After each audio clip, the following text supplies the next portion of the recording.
Hello, I'm Father Ben from St. Francis Episcopal Church in Macon, Georgia, and this is my weekly message for our Friar's Messenger. The Gospel assigned for morning prayer this morning is from Mark chapter 14. In it, Jesus is in Bethany, a little town, and he's having dinner at the home of Simon the leper.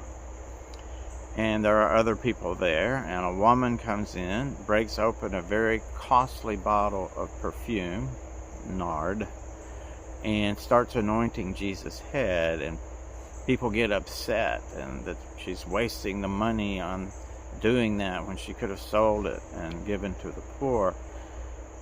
And Jesus says, the poor you're going to have with you always. And she's done a great thing, because I'm only with you for a little while. And you could help, Jesus said, you could help the poor anytime you want. So what I hear in that is that Jesus isn't saying there are going to be a level of poor people and don't worry about it. What I hear is, in the scheme of things, there will be people that will have less than others. And we can help them whenever we choose to help them.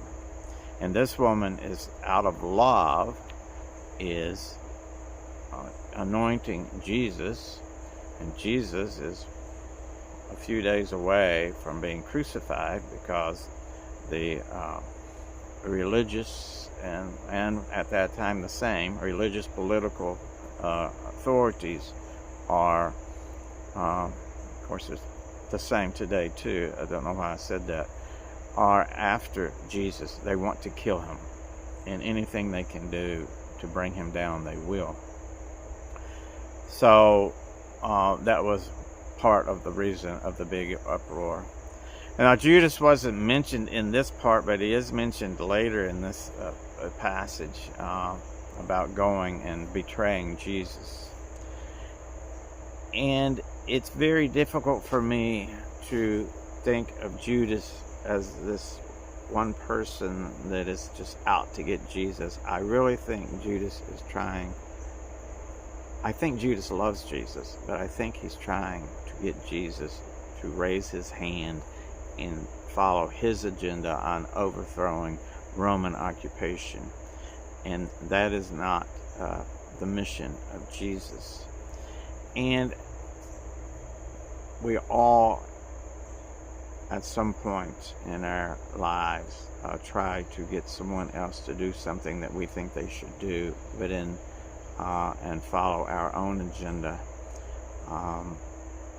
And there's some selfishness in that, but that doesn't mean that we can't still love.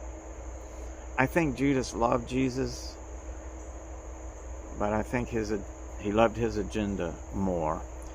And I think in today's time, that is completely evident.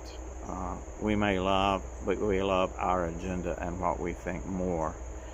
And in when you say the Lord's Prayer, your kingdom come, your will be done, that also means your kingdom come, our kingdom must go, our agenda must go.